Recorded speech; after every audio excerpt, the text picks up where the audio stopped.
안녕하세요. 저는 아이를 키우고 있는 평범한 여성입니다. 여러분은 행복하고 안정적이라고만 생각했던 일상이 어느 날 무너져 내렸던 걸 경험한 적 있나요? 저 같은 경우는 인생의 고비가 3번이 있었는데 그중 2번은 결혼 생활 중 일어난 일이었죠. 저는 정말 큰 혼란과 고통을 겪었어요. 하지만 사람은 정말 끈질긴 존재더라고요. 하나둘씩 삶의 조각을 다시 맞추다 보면 그 끝엔 반드시 웃을 날이 찾아온다는 걸 깨달았어요. 저는 그래서 요즘 힘든 일이 있어도 이 또한 결국 지나간다는 걸 마음속에 새기고 살고 있어요. 제가 어떻게 시련을 극복해 나갔는지 궁금하시다면 지금부터 제 이야기를 잘 들어주시면 감사하겠습니다. 저는 평범하지만 행복한 가정에서 자랐어요. 우리 부모님은 제가 취직을 했을 때쯤 은퇴를 하셨고 교회로 이사하셨어요. 퇴직금으로 전원주택과 땅을 사시고 도시의 번잡함을 벗어나고 싶어 하셨거든요. 아빠는 항상 교회에 조용하고 푸른 환경 속에서 여유롭게 지내고 싶어 하셨고 엄마도 아빠의 꿈을 존중해서 이사를 결심하셨죠. 처음엔 좋았어요. 부모님 2분 다 땀을 흘리며 농사를 짓는 걸 좋아하셨고 마을 사람들과 인사도 나누며 웃음이 끊이지 않았거든요. 아빠가 우리 윤 여사님 여기 공기 좋다고 자주 웃는다며 엄마의 기분 좋은 웃음을 자랑하기도 했어요. 그 모습을 보면서 나도 마음이 편안해지고 행복했죠. 그런데 그게 오래가지 않았어요. 엄마가 이사하고 몇 달 지나지 않아 갑자기 몸이 아프기 시작하셨어요. 처음엔 단순한 피로인 줄 알았죠. 아무래도 이사하느라 많이 힘드셨으니까요. 그런데 시간이 지날수록 상태가 나빠지더라고요. 병원에 가자고 아빠와 제가 권했을 때도 엄마는 이제 겨우 자리 잡았는데 무슨 병원이냐면서 좀 쉬면 괜찮아질 거야 라고 하셨어요. 하지만 결국 병원에 가셨고 그때서야 병이 꽤 진행된 상태라는 걸 알았어요. 엄마가 입원하신 이후로 아빠도 많이 지치셨어요. 하루가 멀다 하고 병원에 가셔서 엄마를 돌보셨죠. 그런데 어느 날 병원에서 엄마와 아빠가 대화를 나누는 걸 들었어요. 여보, 나 때문에 너무 고생이야. 이렇게까지 신세지게 될 줄 몰랐어. 무슨 소리야? 당신이 아프니까 내가 옆에 있어주는 건 당연한 거지. 그런 말 하지 마. 내가 더 마음 아프니까. 그래도 나 때문에 당신 힘든 거 다 알아. 이제 와서 이렇게 아프니까 나도 참 미안하네. 당신이 미안할 게 뭐 있어. 난 그저 당신이 건강해지기만 바라. 그거 하나면 돼. 그게 쉽지 않으니까 문제지. 내가 이대로 가면 당신 혼자 어떻게 할 거야? 그런 말 하지 마. 절대 그런 일 없을 거야. 당신 나랑 오래오래 같이 있어야 해. 우리 여기서 같이 늙어가기로 했잖아. 엄마는 한참 말을 잇지 못하시더라고요. 아마도 엄마는 자기 자신이 오래 못 살 거라 여기시는 것 같았어요.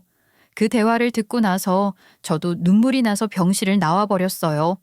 엄마가 그렇게까지 약해지신 모습을 보는 게 너무 힘들었거든요. 엄마의 병세는 점점 나빠졌고 결국 엄마는 우리 곁을 떠나셨어요. 엄마가 돌아가시던 날 아빠는 엄마 손을 꼭 잡고 아무 말도 못 하셨어요. 그저 눈물만 흘리셨죠. 그 모습을 보고 있자니 제 마음도 무너졌어요. 내가 뭘 더 해드릴 수 있었을까? 왜 엄마가 아프기 전에 더 잘해드리지 못했을까 하는 생각만 계속 들더라고요. 엄마가 떠난 후로 집안이 허전했어요. 아빠도 말수가 줄고 집에 혼자 계시는 시간이 많아졌어요. 저도 매일같이 엄마 생각이 나서 아무것도 손에 잡히지 않았어요. 시간은 흘렀지만 그 빈자리는 쉽게 메워지지 않더라고요. 그래도 엄마가 아빠와 저에게 남겨준 추억들로 어떻게든 버티고 있어요. 아빠랑 같이 엄마가 가꾸던 텃밭을 돌보고 엄마가 좋아하셨던 노래를 듣고 그렇게 하루하루를 보내고 있어요. 그렇게 힘든 시간을 보내던 어느 날, 그 당시 회사 동료였던 지금의 남편이 위로가 되어 주었어요. 남편은 제 입사 동기로 예전부터 저에게 호감을 표했지만 처음엔 별 관심이 없었어요. 남편은 좀 허세도 있고 귀가 얇아 보였거든요. 그런데 엄마가 돌아가신 후 자주 저를 찾아와 위로해주고 같이 있어주면서 제가 힘들어하는 걸 하나하나 들어줬거든요. 그때부터 조금씩 마음이 열리기 시작했어요. 동갑이었던 우리는 서로 너라고 부르며 말도 놓을 정도로 친해졌죠. 어느 날 남편이 저에게 말을 걸었어요. 요즘은 좀 어때? 아직도 엄마 생각 많이 나지? 내가 뭐 도움이 될 만한 건 없을까? 그냥 그런 대로 지내. 고마워. 근데 괜찮아. 괜찮다고는 하지만 네가 힘든 거 다 보여. 그동안 네가 얼마나 애쓰고 있는지 내가 잘 안다고. 그래서 그냥 좀 더 도와주고 싶어. 정말 괜찮아. 너까지 이렇게 신경 쓰면 나도 미안해지잖아. 미안해할 필요 없어. 내가 네 곁에 있는 건 내가 원해서야. 힘들 땐 그냥 기대도 돼. 나도 언젠간 너한테 기대고 싶을 때가 오면 그때 너도 나처럼 해주면 되지 뭐. 그래, 네 말이 맞아. 근데 난 아직도 누군가한테 기대는 게 익숙하지가 않아. 난 친구들 앞에서도 이런 거 내색 잘 안 하거든. 그렇게 혼자 끙끙대기만 하면 좋을 거 하나 없어. 가끔은 누군가에게 털어놓는 것도 중요하다고. 진짜 난 네가 이렇게 섬세한 사람인 줄 몰랐어. 솔직히 회사에서 첫인상은 뭔가 잘난 척하고 허세끼 있는 그런 사람인 줄로만 알았거든. 허세라니, 아이 너무한 거 아니야? 물론 내가 생각해도 좀 그런 면이 있긴 하지만. 근데 너한테는 진심이야. 그건 알아줘. 그렇게 남편과의 대화가 쌓이면서 저는 조금씩 그 사람을 더 믿게 됐어요. 남편의 한결같은 태도에 우리는 진지한 연애 상대로 발전했고, 그리고 어느새 우리는 서로의 아픔을 나누고 의지하는 사이가 되었죠.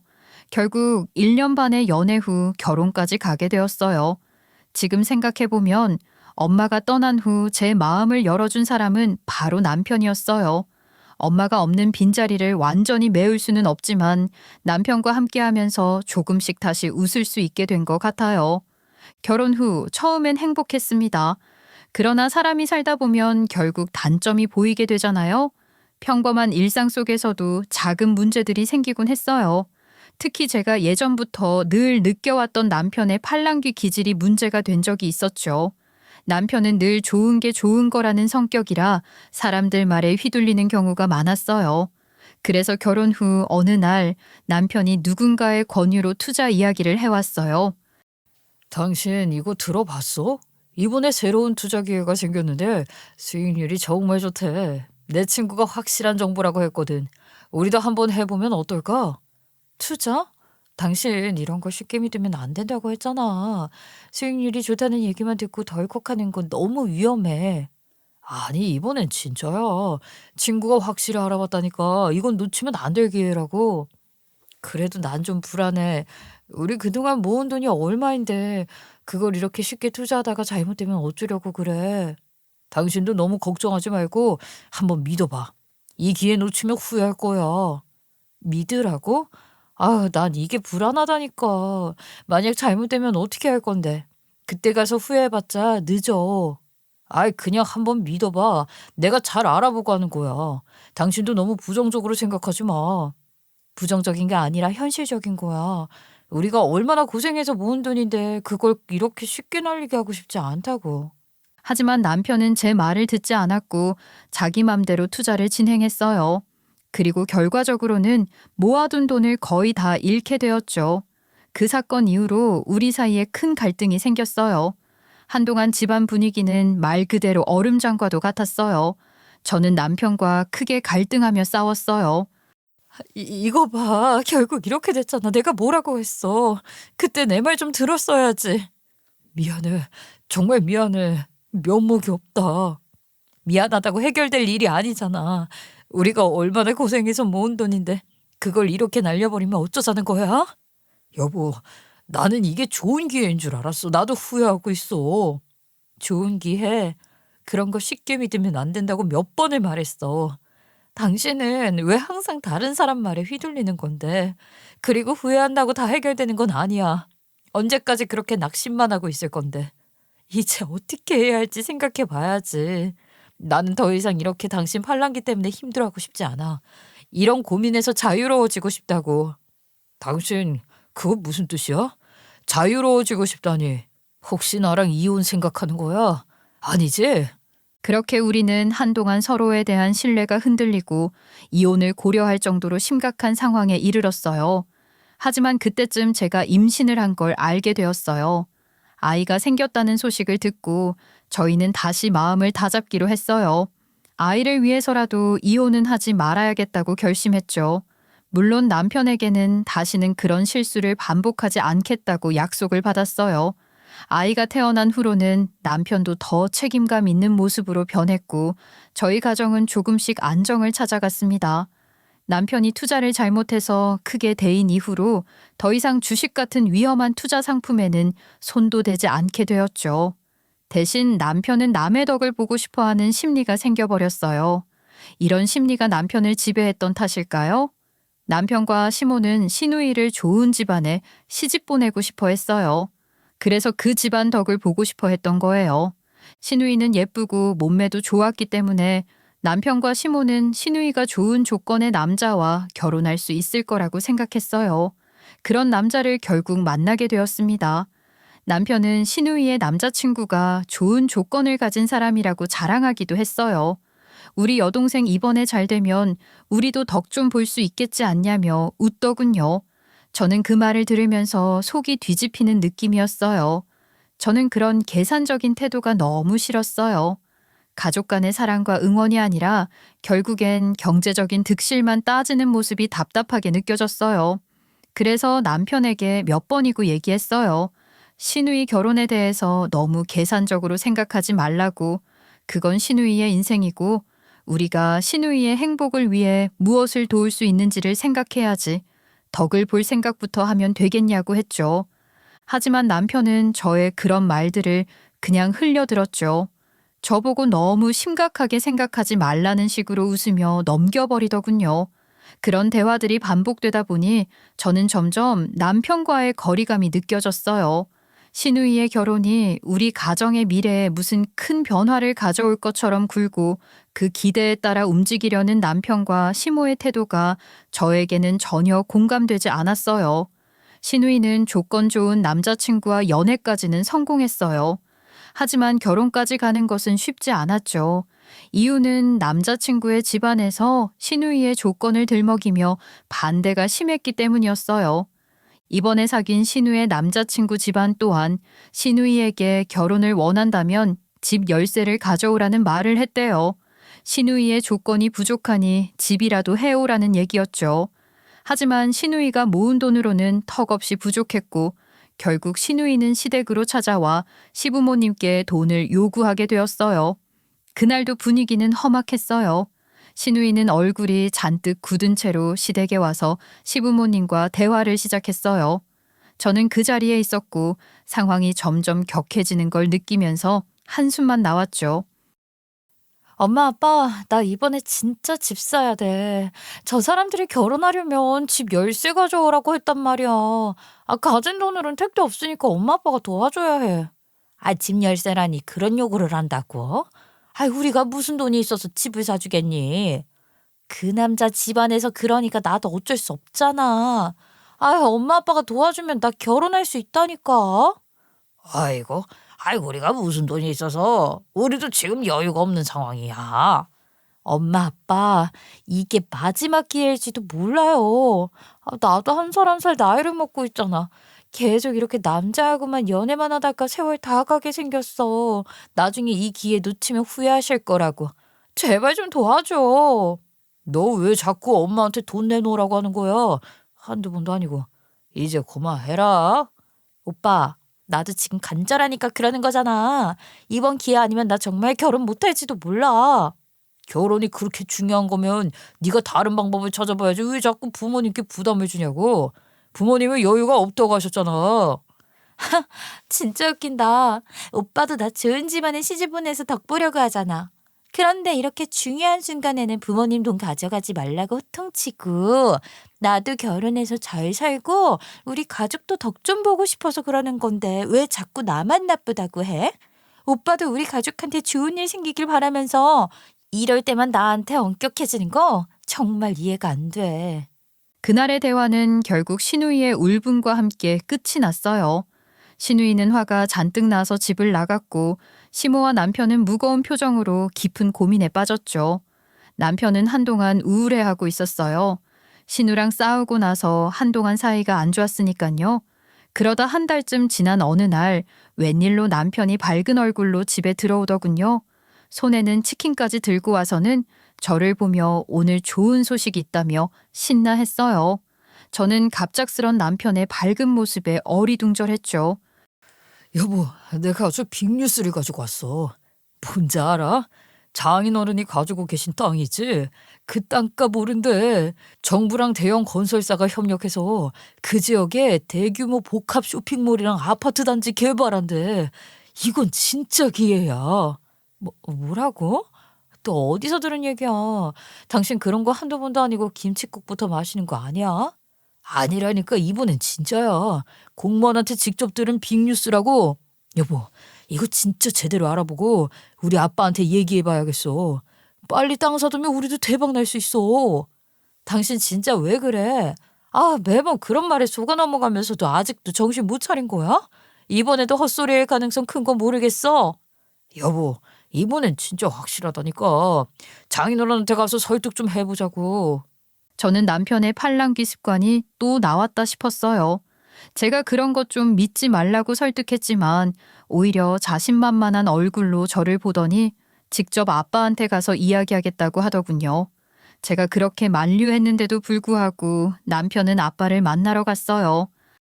장인어른, 이번에 들은 이야기인데요. 그쪽 지역이 곧 개발된다고 하더라고요. 지금 땅값이 많이 오를 거래요. 개발된다고? 그런 말이 도이기는 하더라만 그게 진짜일지 누가 알아. 아닙니다, 장인어른. 이번엔 정말 확실한 정보예요. 제가 아는 사람이 직접 말해준 거라니까요. 그 사람이 이 개발 계획하고 관련 있는 기업 관계자라서요. 지금이 기회입니다. 만약 장인어른 땅이 수백 배 오르면 나중에 저희도 조금 덕 좀 보게 해주세요. 알겠네. 만약 진짜로 땅값이 오른다면 내가 너희한테 절반 나눠줄게. 다 늙은 내가 이거 팔아서 어디다 쓰겠나. 자식들한테 줘야지. 만약 그게 진짜로 된다면 말일세. 그날 집에 돌아온 남편은 여전히 밝은 얼굴이었어요. 저는 아빠가 반쯤 농담으로 생각하고 한 말이라는 걸 알고 있었지만 남편은 아빠가 해준 말을 진담으로 받아들였던 거죠. 저는 고개를 절레절레 흔들었어요. 이때만 해도 어차피 진담으로 받아들여도 어차피 땅값이 오를지 말지 모르는 일이니 상관없다고 생각했죠. 하지만 진담으로 받아들인 남편 놈은 특유의 설레발과 급한 성격 덕분에 결국 사고를 치고 말았어요. 어느 날 시댁에서 연락이 와서 남편이랑 저보고 얼굴 본 지 꽤 됐다고 하시면서 맛있는 밥 해주고 싶다고 하더군요. 그 말에 남편이 좋아라 하면서 가자고 해서 저도 알겠다고 했어요. 솔직히 갑작스러운 초대에 좀 의아하긴 했지만 그냥 오랜만에 얼굴 보는 것도 나쁘진 않겠다 싶었죠. 시댁에 도착했을 때 시누이도 나와 있었어요. 그런데 평소와는 다르게 시누이가 저를 보자마자 막 달려와서 포옹을 하더군요. 저는 시누이의 반응에 좀 당황했어요. 평소에 저한테 이렇게까지 격하게 반기는 적이 없었거든요. 그래서 무슨 일 있나 싶어서 그냥 웃으며 받아줬죠. 세연이, 어머, 이렇게 오랜만이에요. 너무 반가워요. 네, 아가씨, 저도 반가워요. 근데 표정이 엄청 밝네요. 무슨 좋은 일 있으세요? 그냥요. 오랜만에 보니까 좋잖아요. 세연이 보고 싶었어요. 저는 그 말에 고개를 끄덕였지만 여전히 마음 한구석이 불편했어요. 왜 이렇게 갑자기 잘해주는 건지 의문이 들었거든요. 거실로 들어가자마자 시어머니는 제가 좋아하는 반찬과 음식들로 상을 가득 차려놓으셨어요. 된장찌개부터 시작해서 제 최애 반찬인 소고기 볶음. 어머님이 제 입맛을 다 아시고 정성껏 준비해 주셨더라고요. 심지어는 제 밥 위에 반찬을 계속 얹어주셨어요. 그뿐만이 아니라 전복도 꺼내서 다른 식구들은 하나씩만 주셨는데 저한테는 3개나 주셨어요. 지은애미야, 많이 먹어라. 어머니, 왜 저한테 3개나 주세요? 저 괜찮아요. 아가씨, 하나 드릴까요? 어머, 아니에요. 세연이가 평소에 고생이 많으시잖아요. 이럴 때 아니면 언제 먹겠어요? 세연이가 많이 드세요. 아니, 엄마, 왜 나는 하나밖에 안 줘? 나도 전복 좋아하는데. 너는 저 배에 나온 거 보면 전복은커녕 한 끼 굶어도 되겠다. 지은애미야, 신경 쓰지 말고 먹어. 아유, 엄마 너무하시네. 엄마 말이 맞아, 오빠. 오빠는 살 좀 빼야 돼. 저는 시댁 식구들이 하도 권한이 사양할 수 없어서 그냥 먹었어요. 그런데도 뭔가 계속 이상한 느낌이 들었어요. 평소엔 저를 이렇게 신경 써주지 않았거든요. 불편한 마음에 밥을 다 먹고 나서 설거지를 하려고 일어섰는데 어머님이 손을 휘저으며 말리셨어요. 아니야. 설거지는 우리가 할 테니까. 지은애미 너는 저기 가서 다 가먹고 좀 쉬어. 아니에요, 어머님. 제가 할게요. 이렇게 맛있게 차려주셨는데 설거지라도 해야죠. 안 돼. 손 하나 까딱하지 말고 저기 가서 편히 쉬어. 오늘은 우리 며느리 대접해주고 싶어서 불렀으니까. 알겠지? 어머님, 정말 괜찮아요.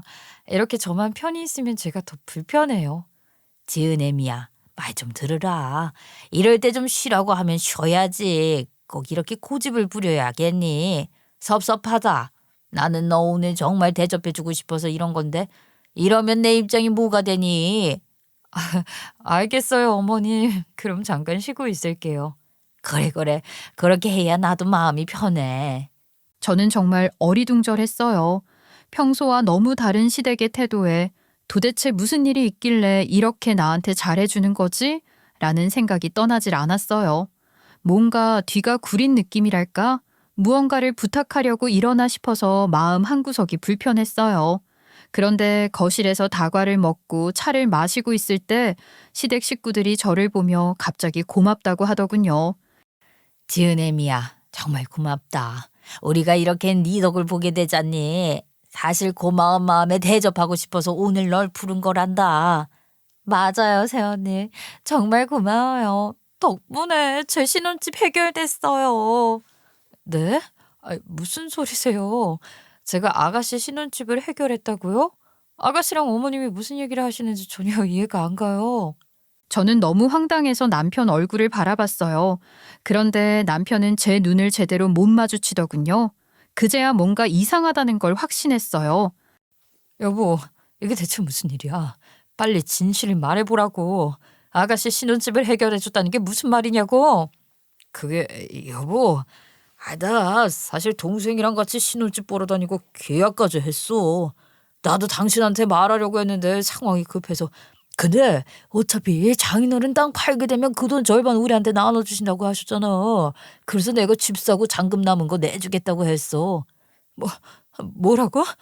나랑 상의도 없이? 미안해 여보. 장난해? 그 잔금을 왜 당신이 다 내겠다고 큰 소리를 친 거야? 당신 정말 대책 없이 왜 그런 짓을 해? 저는 남편의 말에 어처구니가 없었어요. 심장이 철렁 내려앉는 기분이었죠. 아빠가 그냥 농담처럼 한 말을 진담으로 받아들이고 이런 짓을 벌였다니 믿을 수가 없었어요. 가슴이 답답하고 속에서 우라가 치밀어 올랐어요. 어떻게 이 사람이 이렇게 무책임할 수 있을까? 어떻게 나와의 신뢰를 이렇게 간단히 무너뜨릴 수 있을까? 그런 생각이 머릿속에서 끊임없이 맴돌았어요. 미쳤어. 정말 미쳤어. 당신 진짜 이성적으로 생각은 해본 거야? 아무리 아가씨 일이라고 해도 어떻게 나랑 한마디 상의도 없이 이런 큰 결정을 할 수가 있냐고. 여보, 진정해봐. 이제 곧 개발한다고 공식 발표 날 거야. 발표 나면 땅값 확 오를 거고 그때 팔면 되잖아. 그러면 모든 게 해결될 거야. 뭐가 그렇게 문제야? 그렇게 되면 4억 정도는 정말 푼돈이잖아. 문제라니. 당신이 이렇게 대책 없이 행동하는 게 문제야. 아빠 땅 팔린다는 것도 아직 확정된 게 아닌데 그걸 믿고 아가씨 신혼집 계약을 해? 이게 무슨 말 같지도 않은 계획이야. 여보, 집 문제만 해결되면 예비 매제가 나한테 해주겠다고 한 것도 있어. 예비 매제가 자기 회사에 내 자리 만들어주겠대. 그것도 임원급으로 말이야. 우리도 좋은 기회잖아. 정말 정신 차려. 왜 이렇게 무책임하게 행동하는 거야? 지은애미야, 왜 그렇게 흥분을 하니? 우리 가족한테 좋은 일이잖니. 네 시누이 돕는 건데 이렇게 화낼 일이야? 서로 돕고 사는 거지. 그 돈이 그렇게 아깝니? 맞아요, 새언니. 우리 가족 다 잘 되자고 내가 하는 건데 제가 그 집에 시집 가면 우리 오빠도 잘 될 텐데 우리 오빠 잘 되면 새언니한테도 좋은 거 아니에요? 어머님 아가씨, 정말 이해가 안 가요. 제가 어떻게 이걸 당연히 받아들여야 한다고 생각하세요? 저희 아버지 돈인데 왜 우리 돈은 남의 집에 써야 하죠? 이건 절대 당연한 일이 아니에요. 지은애미야, 그게 무슨 말이니? 남의 집이라니? 우리 가족 한 가족 아니니? 네가 그런 식으로 말하니까 얘 너무 섭하구나. 어머님, 정말 가족이라고 생각하신다면 가족의 돈을 이렇게 제 마음대로 쓰려는 생각은 절대 못 하셨을 거예요. 진짜 가족이라면 서로 존중하고 큰 결정을 할 때는 상의를 해야 하는 거 아닌가요? 당신들 모두 제 멋대로 해요. 남편도 어머님도 아가씨도 다들 자기 편한 대로만 생각하고 행동하잖아요. 진정한 가족이라면 서로 존중하고 중요한 결정을 할 때는 반드시 상의해야 하는 거 아닌가요? 그런데 지금 이 상황은 그저 각자 원하는 대로만 하려고 하고 그 책임은 다 저한테 떠넘기려는 것처럼 보여요. 저는 더 이상 이 상황을 견딜 수 없었어요. 기가 막혀서 말도 안 나오고 화가 치밀어 올랐어요. 결국 저는 자리에서 일어나 시댁을 박차고 나와버렸어요. 차에 올라타서 그대로 친정으로 향했죠. 남편이 뒤쫓아 나오더니 제 차 창문을 두드리며 애타게 어디 가냐고 불러댔죠. 하지만 저는 남편의 말을 들을 여유조차 없었어요. 창문을 올리고 무시한 채 그대로 차를 몰았어요. 운전하면서도 머릿속이 뒤죽박죽이었어요. 어떻게 이런 일이 벌어졌나 도저히 믿기지가 않았거든요. 다음 날 집에 돌아오긴 했지만 그 이후로 이틀 동안 남편하고는 한마디도 하지 않았어요. 마음속에서 끓어오르는 화가 쉽게 가라앉지 않더라고요. 남편이 제가 화가 난 이틀 동안 완전히 저한테 딱 붙어서 아양을 떨기 시작했어요. 집안일도 죄다 하고 평소엔 손도 안 대던 청소며 설거지며 뭐든지 다 하더라고요. 제 눈치를 살피면서 한껏 기쁘게 해보려고 애쓰는 게 눈에 보이는데 솔직히 좀 웃기기도 하고 또 마음 한구석엔 통쾌함이 싹 트기도 했어요. 그래서 저는 일부러 화가 풀린 척 행동했죠. 사실 제가 이때 꿍꿍이가 있었거든요. 남편을 제대로 엿먹일 계획을 하고 있었죠. 그 얘기는 뒤에 다시 나올 거니까 기대해도 좋아요. 아무튼 제가 화가 풀린 척하자 남편은 슬슬 장음 이야기를 꺼내더군요. 여보, 이제 우리 동생 신혼집 잔금 말이야. 잔금? 얼마나 된다고 했더라? 한 4억은 되는데 4억 솔직히 많은 것도 아니잖아. 장인어른 땅값 수백 배 오를 거니까 그 정도는 껌이지. 여보, 어차피 땅값 오르면 이거는 아무것도 아닌 돈이야. 우리도 이참에 한번 크게 잘 되는 거지. 안 그래? 그래, 알겠어. 남편은 제가 이렇게 쿨하게 대답하니까 안도의 한숨을 쉬는 게 느껴졌어요. 저는 속으로 쓴웃음을 지으면서 잔금 당일을 기다렸어요. 드디어 잔금 당일이 왔어요. 시누이가 오기로 한 날이었죠. 남편은 오전에 일이 있어서 나갔다가 시누이랑 중간에 만나서 같이 왔어요. 남편이 돌아왔을 때쯤 우리 아버지도 집에 와 계셨어요. 남편은 아버지를 보더니 의아해하며 물었죠. 장인어른 어쩐 일로 오셨어요? 우리 아버지도 있어야 하는 자리니까 일단 남편 서재로 모두들 와요. 거기서 얘기하자고. 저는 남편, 시누이, 아버지를 모두 서재로 안내했어요. 서재에 도착하자마자 저는 인쇄한 종이 한 장을 꺼내서 남편에게 휙 던졌어요. 남편과 시누이는 당황한 얼굴로 종이를 받아들었죠. 당신 갑자기 왜 그래? 왜 종이를 던지는 건데? 여보. 됐고 그 종이 내용이나 읽어봐. 새언니, 이거 대체 무슨 내용이에요? 무슨 기사 같은데. 남편과 시누이 두 사람은 종이를 읽기 시작했어요. 점점 두 사람의 표정이 굳어지기 시작하더군요. 남편은 종이를 읽으면서 이마에 땀이 송골송골 맺히기 시작했고 시누이는 얼굴이 창백해졌어요. 남편은 종이를 내려다보며 절망스러운 표정을 지었고 시누이는 그 자리에 털썩 주저앉아 버리더라고요. 아버지와 저는 조용히 그 광경을 지켜봤어요. 저는 그들의 반응을 보면서도 전혀 마음이 흔들리지 않았어요. 무표정하게 그들을 바라보고 있었지만 속으로는 희열이 밀려오고 있었죠. 사실 이 순간을 위해서 제가 남편이 장음 4억 달라는 멍청한 요구를 들어주는 척했던 거였거든요. 그 종이 한 장의 정체는 바로 개발 계획 백지화 뉴스였어요. 제가 시댁을 박차고 나온 그날 차를 몰고 아빠를 보러 갔었다고 했던 거 기억나시죠? 아빠는 갑작스럽게 저 혼자 찾아오니까 좀 의아해 하시더군요. 어쩐 일로 김서방 없이 혼자 왔냐? 무슨 일이냐? 아니에요. 그냥 아빠 보고 싶어서요. 아빠는 저를 가만히 바라보시더군요. 저랑 남편이 싸운 걸 눈치챈 느낌이었지만 그래도 굳이 몰아묻지 않으시더라고요. 아빠가 저를 소파에 앉히며 안 그래도 잘 왔다면서 저한테 할 얘기가 있었다고 하셨어요. 너한테 할 얘기가 하나 있어. 김서방이 자꾸 그 땅값 얘기를 하면서 기대를 하길래 내가 주변에 좀 알아봤다. 내 친구 중에 토지주택공사 쪽 공무원이 있거든. 그래서요, 아빠? 뭐래요? 그 친구 말로는 원래 우리 쪽 지역에 개발 사업 계획이 있긴 했었대. 근데 이번 개발 사업에 참여하는 기업들끼리 좀 다툼이 생겨서 그게 무산이 됐댄다. 그래서 이번 계획은 백지화됐다고 하더라. 앞으로 다시 하게 될지 안 될지 아무도 모른다고. 아빠의 말을 듣고 저는 머릿속이 복잡해졌어요. 역시 우리 팔랑귀 남편이 한 건 했구나 싶었죠. 이렇게 허무하게 끝나다니 만약 나까지 그걸 믿고 있었다면 어쩔 뻔했나 싶었어요. 정말 너무나도 어처구니가 없었죠. 결국 저는 아빠에게 지금까지 있었던 일의 자초지종을 다 이야기했어요. 남편이 신우의 신혼집을 멋대로 계약했다는 것부터 아빠 땅값이 수백 배 오를 거라는 말만 믿고 제멋대로 행동한 것까지 전부 말했죠. 아빠는 제 이야기를 듣고는 완전히 폭발했어요. 또 사고를 쳤다며 격렬하게 분노하셨죠. 하지만 저는 아빠를 진정시켰어요. 일단 조용히 가만히 계시라고 저한테 생각이 있다고 말했어요. 아빠도 제 단호한 태도에 잠시 진정하시더군요. 그렇게 해서 저는 머릿속으로 계획을 꾸미고 장음일까지 버틴 거였어요. 그리고 저는 아빠와 상의해서 그날 뜬 뉴스 기사를 인쇄해 둔 거죠. 뉴스 내용은 소문으로 떠들썩했던 개발 계획이 백지화되었다는 것이었어요.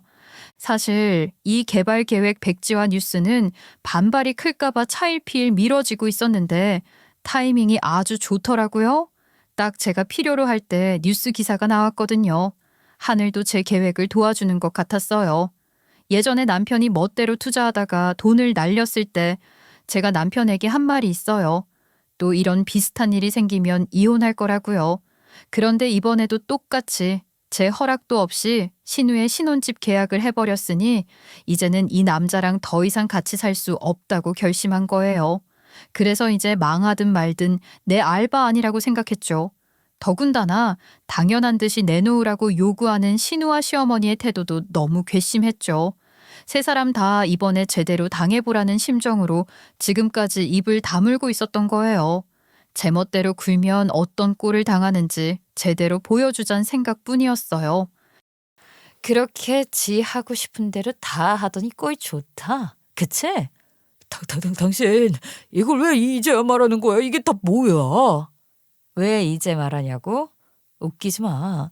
당신이 이 모든 일을 제멋대로 진행할 때 나한테 상의나 했어?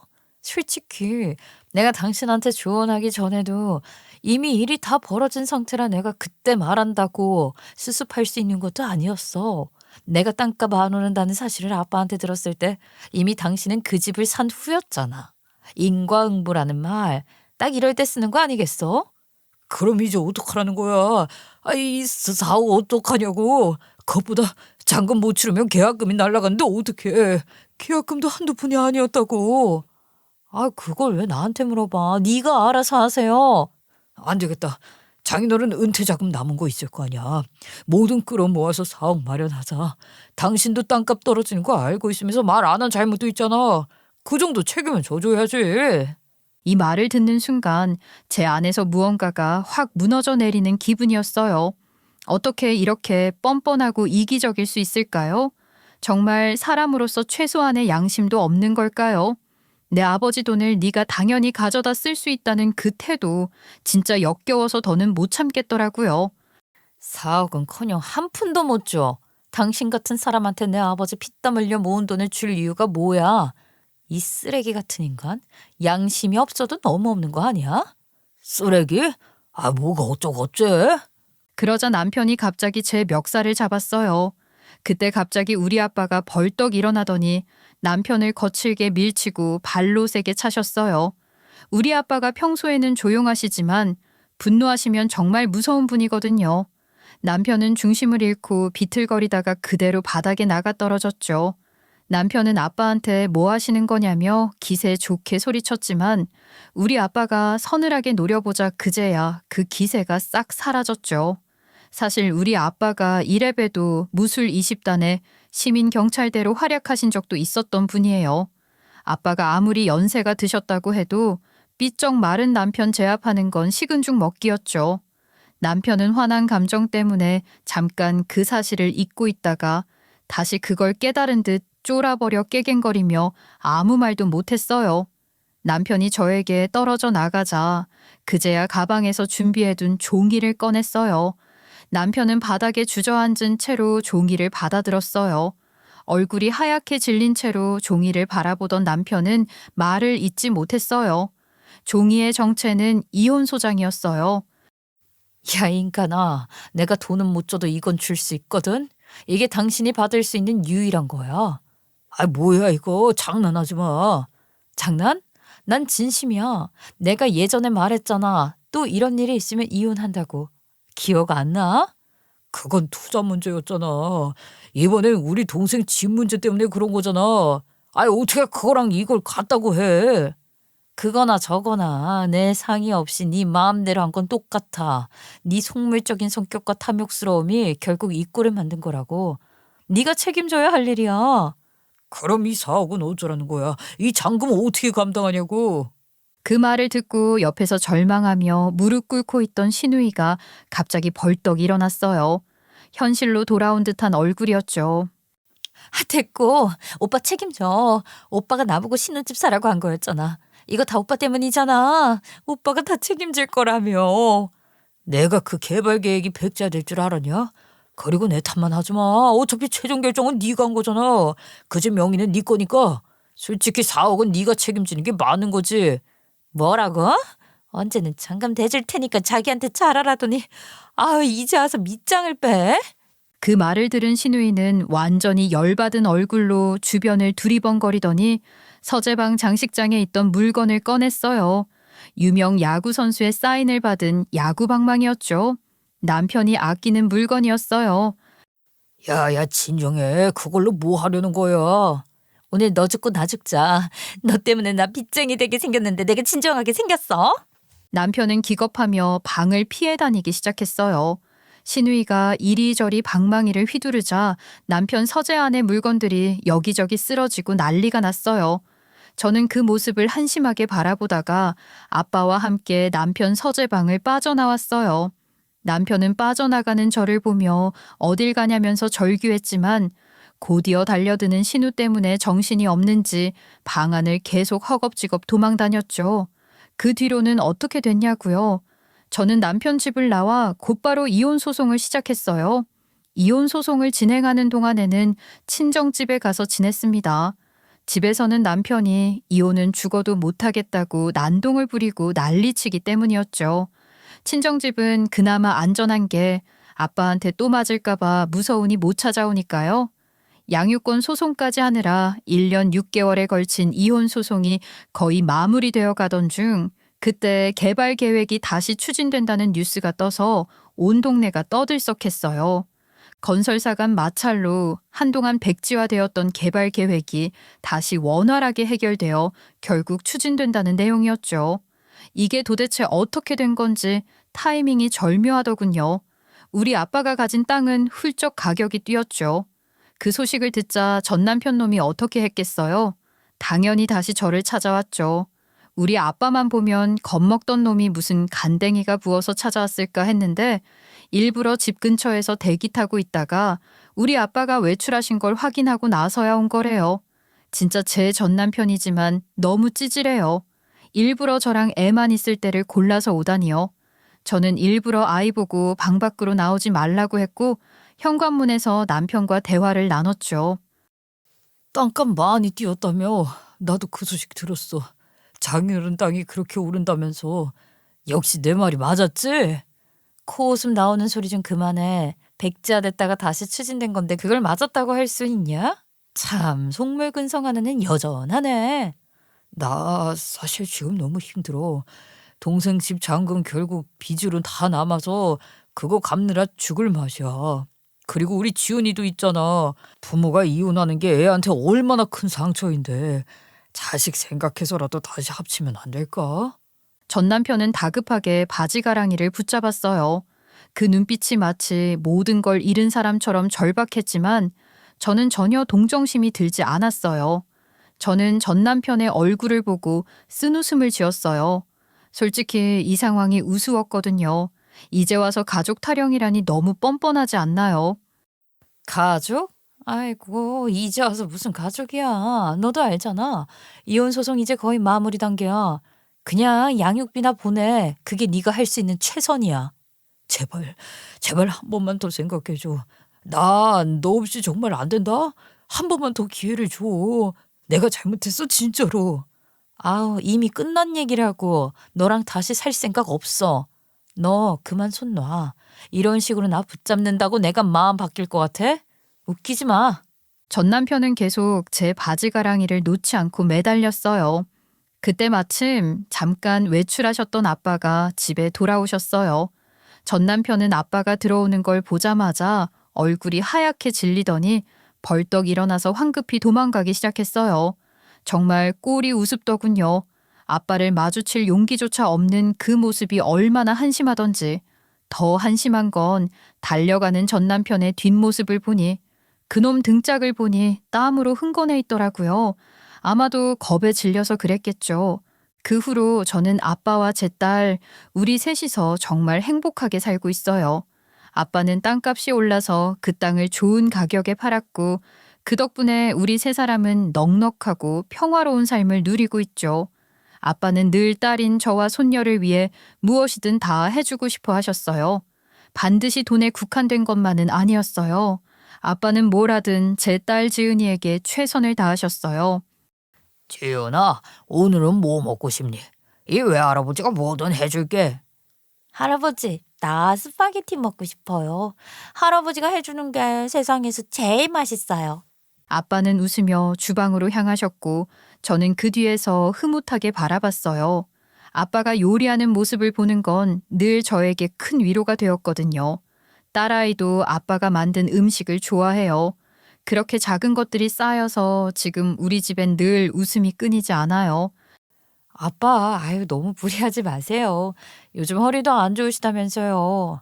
아이, 이 정도쯤이야. 우리 지은이가 좋아하는 건데 이 할애비가 당연히 해줘야지. 저는 그 말을 들으며 미소 지었어요. 아빠는 늘 우리를 먼저 생각해요. 전 남편과의 모든 갈등을 뒤로하고 이제는 정말 마음 편하게 살고 있다는 게 실감나요. 더 이상 억지로 맞추고 애쓰는 관계가 아닌 진심으로 서로를 위하고 사랑하는 가족과 함께 살고 있으니까요. 주말이면 아빠와 딸아이랑 셋이서 공원에 나가 산책도 하고 함께 웃으며 시간을 보내요. 아빠는 손녀와 놀아주느라 하루가 모자라다고 하실 정도예요. 저는 그런 모습을 바라보면서 이게 가족이구나 싶어요. 물론 이런 질문을 하시는 분도 있겠죠. 그래도 딸은 아빠를 그리워하지 않냐고요. 다행인지 불행인지 모르겠지만 딸은 어느 순간부터 지 아빠를 그리워하지 않았어요.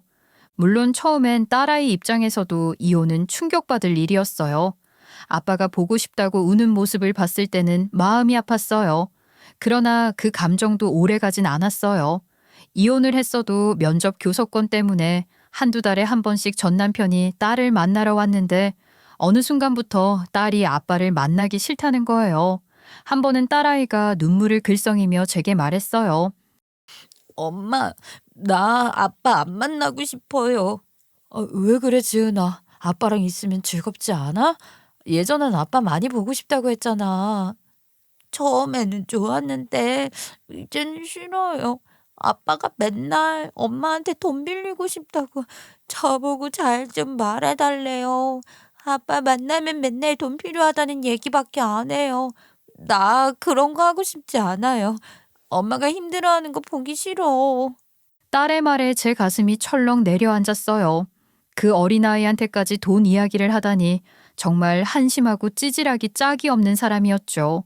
딸아이의 눈물을 보면서 저는 이제 딸도 그 사람에게서 마음이 떠났음을 느꼈어요. 이혼 후에도 딸에게 아빠에 대한 좋은 기억을 남겨주고 싶었는데 그게 불가능하다는 현실이 너무나 씁쓸했어요. 알겠어, 지은아. 그냥 엄마랑 외할아버지랑 행복하게 지내자. 응? 아빠랑 만나기 싫으면 안 만나도 돼. 엄마, 나 엄마랑 할아버지랑 있는 게 제일 좋아. 우리 셋이서만 있으면 돼. 그 후로는 딸이 전 남편을 만나는 걸 거부했어요. 전 남편이 면접 교섭권을 요구하며 법적으로 딸을 만나려 했지만 딸의 단호한 거절 앞에 더는 강요할 수 없었죠. 딸아이는 이제 아빠라는 존재에 대해 완전히 질렸어요. 전 남편이 억지로 집 앞에 찾아와 딸을 데려가려고 하는데 딸이 아빠 꼴 보기 싫다고 펑펑 울자 전 남편이 엄청나게 충격을 받은 듯 했어요. 전 남편은 차마 딸아이한테 강요는 못하고 저에게 딸의 맘을 되돌려달라 설득해달라고 했지만 무시했어요. 딸아이에게 더 이상 불필요한 고통을 주고 싶지 않았으니까요. 그 뒤로 저 개인적으로도 많은 변화가 있었어요. 아빠가 땅을 팔고 주신 돈으로 오래전부터 꿈꿔왔던 옷 장사 사업을 시작하게 되었거든요. 어릴 적부터 패션에 대한 꿈을 품어왔지만 항상 두려움과 불확실함 때문에 망설였어요. 하지만 아빠는 늘 저를 믿어주셨고 그 믿음이 용기를 내게 만들었어요. 처음 가게를 열었을 때는 모든 것이 새로웠고 매일이 도전이었어요. 어떤 날은 손님이 전혀 없을 때도 있었고 또 어떤 날은 예상치 못한 문제들로 머리가 아플 때도 많았죠. 하지만 그 모든 순간들이 쌓이면서 경험이 되었고 저는 점점 성장할 수 있었습니다. 전 남편과의 불행했던 과거는 이제 더 이상 우리를 흔들지 않았어요. 과거에 있었던 모든 아픔과 상처는 지나간 일이 되었고 우리는 그저 현재의 행복을 만끽하며 서로를 위해 최선을 다하고 있었어요. 인생을 돌아보면 많은 우여곡절이 있었어요. 꿈꾸던 일들을 이루기 위해 싸워야 했고 때로는 눈물 흘리는 밤도 있었죠. 하지만 결국 중요한 건 지금 이 순간의 행복이라는 걸 깨달았습니다. 아무리 힘든 일이 있어도 그걸 견디고 나면 반드시 좋은 날이 온다는 걸 알게 되었어요. 과거에는 상처받고 넘어졌던 일들이 이제는 저를 더 강하게 만들었고 저를 둘러싼 모든 상황을 긍정적으로 바라보게 해주었어요. 어떤 분이 이런 말을 하셨죠. 고생 끝에 낙이 온다고. 정말 맞는 말이에요. 힘든 시간들이 있었기에 지금의 행복이 더 소중하게 느껴지는 거니까요. 그리고 또 하나, 바람이 불어야 연이 난다는 속담처럼 어려움 속에서도 포기하지 않고 나아갔기에 우리 가족은 지금 이렇게 행복하게 살아갈 수 있는 거라고 생각해요. 때로는 강한 바람이 우리를 흔들고 넘어뜨리려 했지만 그 바람 덕분에 우리는 더 높이 날 수 있었던 것 같아요. 저는 앞으로도 계속 도전할 거예요. 힘들고 어려운 날이 찾아와도 우리는 함께 이겨낼 거라는 확신이 있어요. 그리고 그 끝에는 지금보다 더 큰 행복이 기다리고 있을 거라고 믿어요. 지금까지 제 이야기를 들어주셔서 감사합니다.